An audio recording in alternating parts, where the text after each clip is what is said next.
स्वागत है आपका। मैं हूं आपके साथ अनुज श्रीवास्तव। पीवी सिंधु ने ब्रॉन्ज मेडल जीता है ओलंपिक में और इसको लेकर पुष्कर सिंह धामी ने ट्वीट किया है। क्या कुछ ट्वीट किया है वो हम आपको बता रहे हैं। भारत को विश्व पटल पर सदैव गौरवान्वित करने वाली देश की बेटी पीवी सिंधु ने टोक्यो ओलंपिक में कांस्य पदक हासिल कर एक बार फिर से हमारा मान बढ़ाया है। देश को आप पर गर्व है। मैं भगवान बद्री विशाल और बाबा केदार से उनके उज्जवल भविष्य की कामना करता हूं।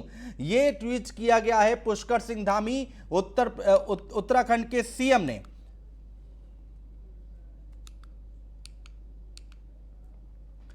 देहरादून में सीएम पुष्कर धामी ने शहीद केजे बाबू को श्रद्धांजलि दी। सैनिक इंस्टीट्यूट में श्रद्धांजलि सभा का आयोजन किया गया, जहां कैंट सब एरिया के अधिकारियों ने भी शहीद को श्रद्धांजलि दी। इस दौरान मुख्यमंत्री धामी ने शहीद के परिजनों को सांत्वना दी। यहां पर आपको बता दें कि एनसीसी के एडीजे रह चुके थे शहीद मेजर जनरल केजे बाबू। उन्होंने सेना में रहते हुए कई महत्वपूर्ण जिम्मेदारियां निभाई थी।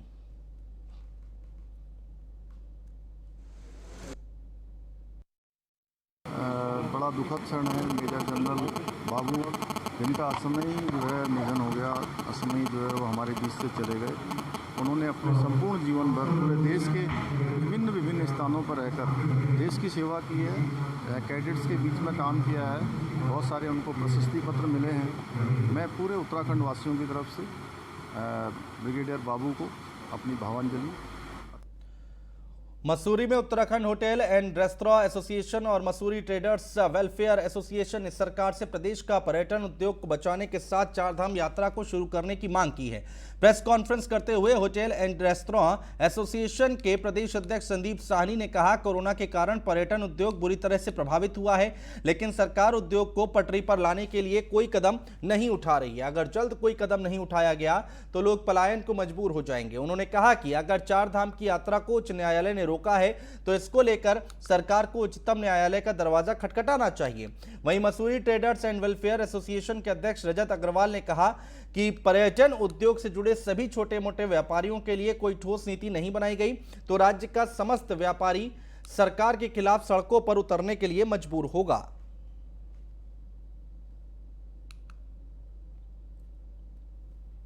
सबसे अहम मुद्दा यह है कि चारधाम यात्रा बिल्कुल चौपट है। हमारे पहाड़ में पलायन हर एक आदमी कहता है एक बहुत चिंता का विषय है। इस टाइम तो रिवर्स पलायन हो रखा है।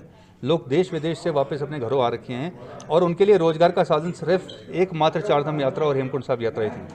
वो दूसरे साल भी चौपट है, जिससे अब एक बहुत विपरीत असर लोगों की आर्थिक हालत पे पड़ा हुआ है और सरकार इसमें कोई रिलीफ नहीं दे रही। हम सरकार से बार बार विनम्र आग्रह कर रहे हैं कि हमें व्यापारी को मजबूर ना करिए। व्यापारी सड़कों पे ना ही आना चाहता, उसके स्वभाव के विपरीत है।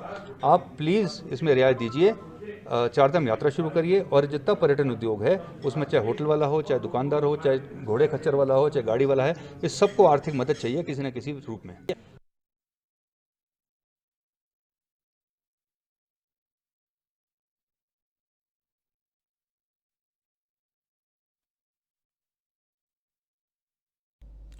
तो यहाँ पर पर्यटन उद्योग की तरफ से यहाँ पर कहा गया है कि चारधाम यात्रा को लेकर जो घोड़े वाले हैं, खच्चर वाले हैं, उनको आर्थिक मदद की ज़रूरत है और उसी की यहाँ पर मांग की जा रही है।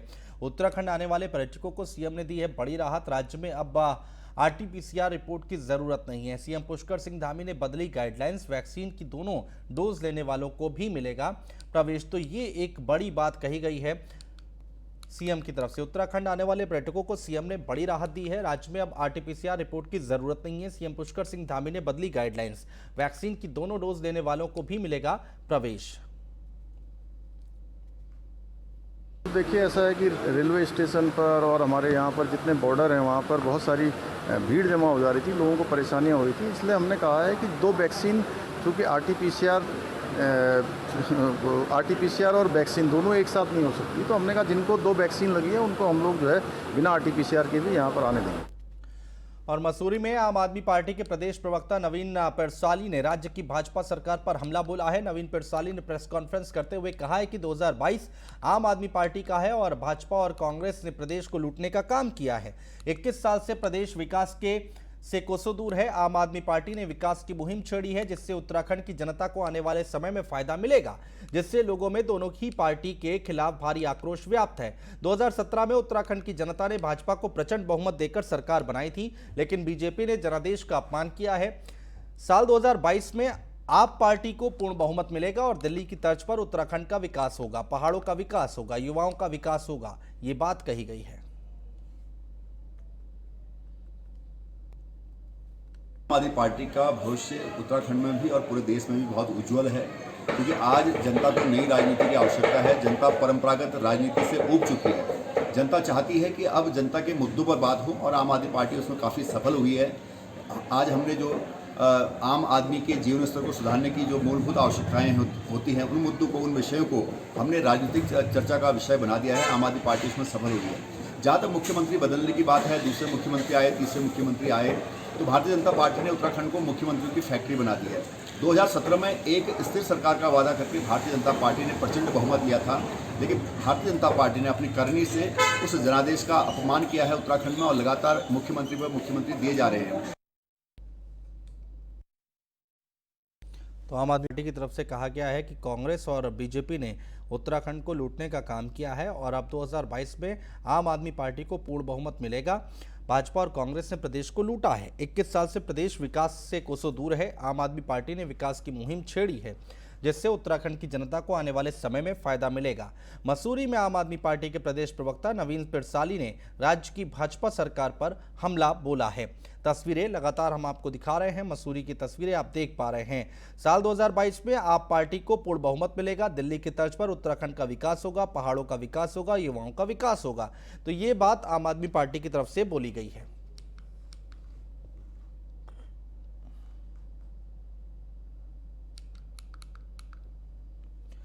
तो मसूरी में आम आदमी पार्टी के प्रदेश प्रवक्ता नवीन पिरसाली ने राज्य की भाजपा सरकार पर हमला बोलते हुए कई तमाम तरह की बातें कही हैं। नवीन पिरसाली ने प्रेस कॉन्फ्रेंस करते हुए कहा है कि 2022 आम आदमी पार्टी का है। और हरिद्वार के लाल मंदिर कॉलोनी में आप और बीजेपी के कार्यकर्ता आमने सामने आ गए हैं। दरअसल आम आदमी पार्टी महिला मोर्चा की प्रदेश उपाध्यक्ष हेमा भंडारी के नेतृत्व में 300 यूनिट फ्री बिजली गारंटी योजना के तहत शांतिपूर्वक का कार्यक्रम चल रहा था। तभी वहां स्थानीय पार्षद पति समेत बीजेपी के 8 से 10 कार्यकर्ता पहुंचकर अभद्र भाषा का प्रयोग करते हुए धक्का मुक्की करने लगे। इतना ही नहीं, कार्यक्रम में बाधा डालने के लिए बीजेपी जिंदाबाद और मदन कौशिक जिंदाबाद के नारे लगाने लगे, जिसके बाद हंगामे की सूचना पर आप कार्यकर्ताओं ने हेमा भंडारी को सुरक्षित बाहर निकाला और कोतवाली ज्वालापुर पहुंचकर अराजक तत्वों के खिलाफ तहरीर दी।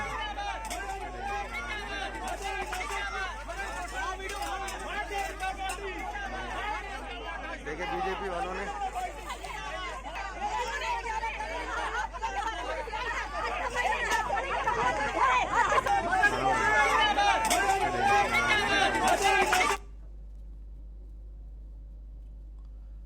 और दिनेश मोहिनिया आप नेता जिन्होंने ट्वीट किया है कि आम जनता को फ्री बिजली न मिलने, इसके लिए भाजपा गुंडागर्दी पर उतर आई है। भाजपा के विधायक और मंत्री खुद तो फ्री बिजली लेंगे, पर जनता को फ्री बिजली देने को की बात हो तो इनको परेशानी है। तो ये उनकी तरफ से ट्वीट किया गया है। बीजेपी फॉर यूके के सभी विधायक पहले अपनी फ्री बिजली छोड़े, फिर फ्री बिजली का विरोध करें। तो ये ट्वीट किया गया है।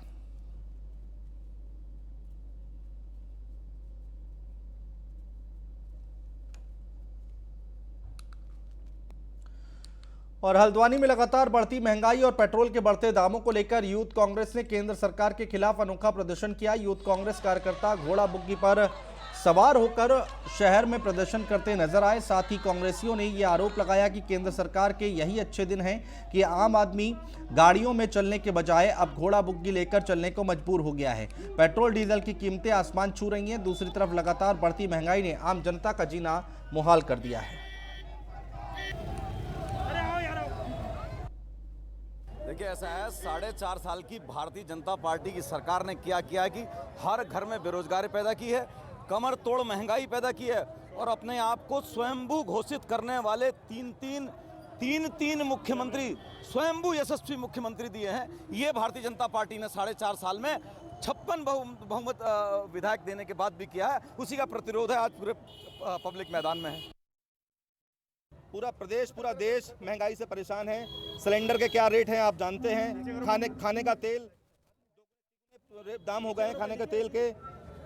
आप पेट्रोल डीजल के रेट देख रहे हैं, 100 पार होने की स्थिति आ गई है और देश में कई जगह तो 100 पार हो गए हैं। और सरकार का काम है लोगों को राहत पहुंचाना, लेकिन दुख की बात तो यह है कि सरकार लोगों को राहत पहुंचाने की जगह विपक्ष के नेताओं की, पत्रकारों की और तो और हमारे जजों की जासूसी कराने का काम कर रही है। ये दुर्भाग्यपूर्ण है और हम इसकी कड़े शब्दों में। मुख्यमंत्री पुष्कर सिंह धामी का सराहनीय कदम, अस्पताल में भर्ती सर्पदंश पीड़ित की सीएम ने की मदद। सीएम राहत कोष से दिए 2,50,000 रुपए। सांप के काटने से पीड़ित दीपांशु की हालत गंभीर है। परिवार की आर्थिक स्थिति खराब होने के चलते मदद की गई है। सीएम ने किडनी पीड़ितों के लिए भी दी थी 5 लाख की स्वीकृति। तो ये बड़ी खबर हम आपको बता रहे हैं, मुख्यमंत्री पुष्कर सिंह धामी का सराहनीय कदम।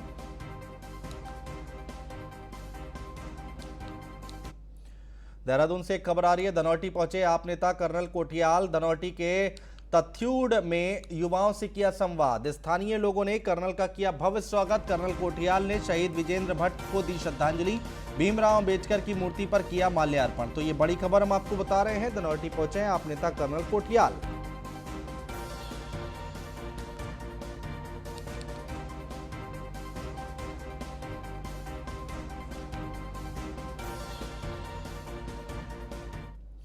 चिकित्सा के क्षेत्र में ओबीसी को 27% आरक्षण देने पर राज्यसभा सांसद नरेश बंसल ने पीएम मोदी का धन्यवाद किया है। बीजेपी ओबीसी मोर्चे की प्रेस वार्ता में नरेश बंसल ने कहा है कि ओबीसी वर्ग को आरक्षण दिया जाना सबका साथ, सबका विकास और सबका विश्वास का परिचायक है।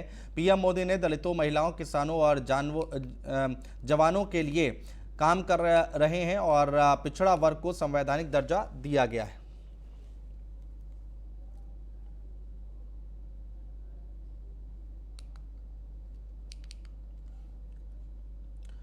और राज्यसभा सांसद अनिल बलूनी ने हरीश रावत की पोस्ट पर सवाल उठाते हुए जमकर निंदा की है। अनिल बलूनी ने अपनी पोस्ट में बड़ी सादगीपूर्ण तरीके से कहा है कि पूर्व मुख्यमंत्री और वरिष्ठ कांग्रेस नेता हरीश रावत जी ने आज बीजेपी के वरिष्ठ नेताओं, यहां तक कि हमारे पूज्य दिवंगत नेता पूर्व प्रधानमंत्री अटल बिहारी वाजपेयी जी का चित्र जारी किया है, जिसमें उन्होंने हिंदू मुस्लिम एंगल पर कुछ चित्रों द्वारा एक उन्मादी फेसबुक पोस्ट जारी किया है, जो कि बहुत निंदनीय है और हरीश रावत के राजनीतिक कद के भी विपरीत है।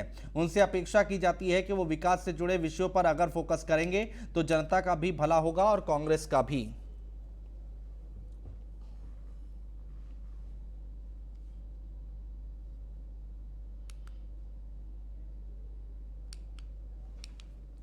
और करीब 12 दिनों से उत्तराखंड में हो रही बारिश से जनजीवन पूरी तरह से अस्त व्यस्त है। ऐसे में मौसम विभाग ने अगले 5 दिनों तक भारी बारिश का अलर्ट जारी किया है। मौसम विभाग की माने तो 2 और 3 अगस्त को जहां कुमाऊं में भारी बारिश होगी, वहीं 4 और 5 अगस्त को गढ़वाल के अधिकतर इलाकों में भारी बारिश की संभावनाएं बन रही हैं। यानी कि अभी भी लोगों को आफत की बारिश से राहत ही मिलने वाली है और इसके साथ ही मौसम विभाग ने लोगों को सतर्क रहने की सलाह भी दी है।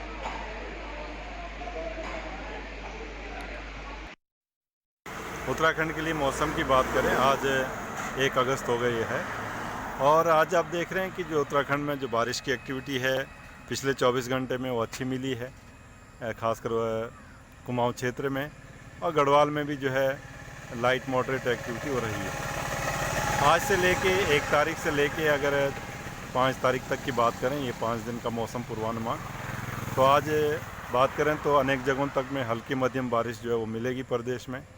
जहाँ तक भारी बारिश की बात है आज जो है तो कुमाऊं क्षेत्र के जो डिस्ट्रिक्ट हैं, खासकर पिथौरागढ़, बागेश्वर या फिर नैनीताल, चंपावत, और इधर गढ़वाल की बात करें तो इसमें जो है पौड़ी, देहरादून, इनमें एकाध-दुक्का जगहों में हैवी रेन्स जो है आज भी मिलने की।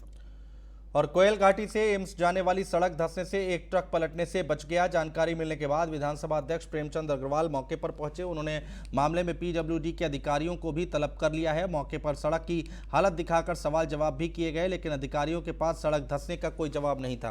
विधानसभा अध्यक्ष ने अधिकारियों से मामले में जाँच कर दोषियों के खिलाफ कार्रवाई करने के निर्देश दिए हैं। साथ ही चेतावनी भी जारी की है कि अगर दोषियों पर अधिकारियों ने एक्शन नहीं लिया तो पीडब्ल्यूडी के कई अधिकारियों पर सरकार की गाज गिरेगी।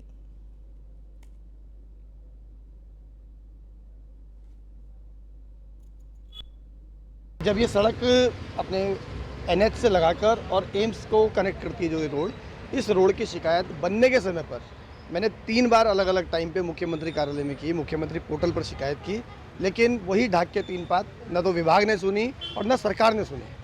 अब मेरा सवाल तब भी ये था कि यदि इस सड़क की आप लिपापोती करके इसे ठीक भी कर रहे हैं, क्योंकि ये सड़क बनने के अगले दिन उधड़नी शुरू हो गई थी, जगह जगह से धंसनी शुरू हुई थी, तब मैंने इसकी शिकायत की थी और आपके चैनल के माध्यम से तब भी मैंने आवाज़ उठाई थी और तब मेरा केवल यही मांग थी कि उस ठेकेदार से रिकवरी की जाए, उन अधिकारियों से रिकवरी की जाए, क्योंकि सरकारी पैसे का दुरुपयोग है, जनता के टैक्स का ही पैसा है। जब ये सड़क देखिए, बड़ा दुखद विषय है कि विभाग बिल्कुल लापरवाही पे मुझे लगता है आमादा है। ये बात तो ठीक है कि इस सड़क को देखते हुए मेरा आज मन बहुत दुखी है, और जिस तरह से ट्रक अभी धंसा है, भगवान का शुक्र भी कर रहा हूँ कि कोई बड़ा हादसा नहीं हुआ।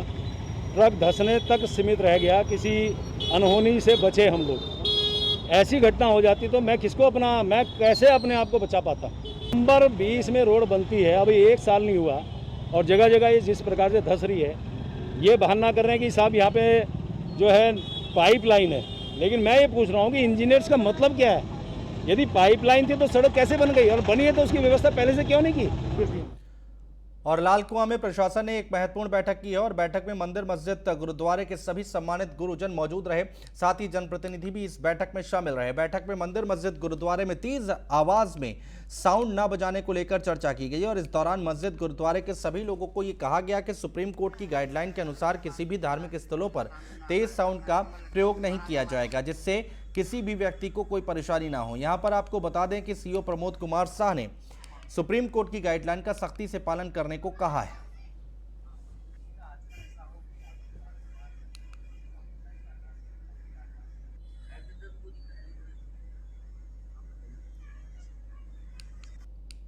माननीय उच्च न्यायालय नैनीताल द्वारा विभिन्न जो धार्मिक संस्थान हैं, गुरुद्वारा, मंदिर, मस्जिद, इनमें जो ध्वनि विस्तारक यंत्र हैं, लाउड स्पीकर हैं, उनकी आवाज़ बहुत अधिक तीव्र मात्रा में होने के कारण जो गाइडलाइन दी गई है कि वो 5 डेसिबल से अधिक ना हो, तो माननीय न्यायालय के आदेश से मंदिर के पुजारी, मस्जिद के मौलवी और गुरु ग्रंथ साहब के जो पाठ करने वाले हैं, इन सबको बुलाकर एक बैठक ली गई। शहर के सांप्रदायिक सौहार्द की समीक्षा की गई और उन्हें बताया गया कि भविष्य में वह माननीय उच्च न्यायालय की अपेक्षा के अनुसार ही अपनी पूजा अर्चना संपादित करेंगे। और कोरोना के चलते इस बार भी उत्तराखंड सरकार ने कांवड़ यात्रा पूरी तरह से रद्द कर दी है। उत्तराखंड के सभी प्रवेश द्वार पर भारी पुलिस बल को तैनात कर दिया गया है, ताकि कोई भी कांवड़ यात्री हरिद्वार का रुख ना कर सके। कांवड़ियों के लिए उत्तराखंड में पूरी तरह से प्रवेश निषेध कर दिया गया है। बता दें कि हरिद्वार प्रशासन ने नारसन बॉर्डर पर गंगा जल की व्यवस्था भी की हुई है, जिससे कि अगर कोई कांवड़िया जल लेने के लिए आ रहा है तो उसे निराश ना होना पड़े, और बॉर्डर पर ही गंगा जल लेकर वापस उसे भेजा जा रहा है। बता दें कि चोरी छुपे उत्तराखंड में प्रवेश करने वाले कांवड़ यात्रियों के खिलाफ कानूनी कार्रवाई भी की जा रही है। साथ ही प्रदेश में आने वाले लोगों को उत्तराखंड पोर्टल पर रजिस्ट्रेशन और RT-PCR नेगेटिव की रिपोर्ट लाना अनिवार्य है। वहीं पुलिस प्रशासन लगातार अपील कर रहा है कि कोई भी कांवड़िया उत्तराखंड में प्रवेश न करे। कोविड के मद्देनज़र जो कांवड़ मेला प्रतिबंधित हुआ था, उसको देखते हुए जो है और धार्मिक भावनाओं को देखते हुए बॉर्डर्स में जो है अराउंड 10 बॉर्डर पॉइंट्स में हरिद्वार में जो है टैंकर्स के माध्यम से गंगा जल उपलब्ध किया जा रहा है। और कुछ जो बॉर्डरिंग डिस्ट्रिक्ट्स है यूपी और हरियाणा में, वहाँ पे भी जो है अराउंड 7 डिस्ट्रिक्ट्स में जो है हम गंगा जल उपलब्ध कर रहे हैं। वहाँ पे भी जो है वो प्राप्त कर सकते हैं। इनकेस अगर वहाँ ना प्राप्त हो करके यहाँ अगर बॉर्डर तक पहुँच गए, उनके लिए जो है यहाँ किया हुआ है। इसके बावजूद भी अगर कोई अंदर आ जाते हैं, उनको क्वारंटीन करने का भी फैसिलिटीज़ रखा हुआ है। और फिलहाल हमारे इस बुलेटिन में इतना ही। नमस्कार।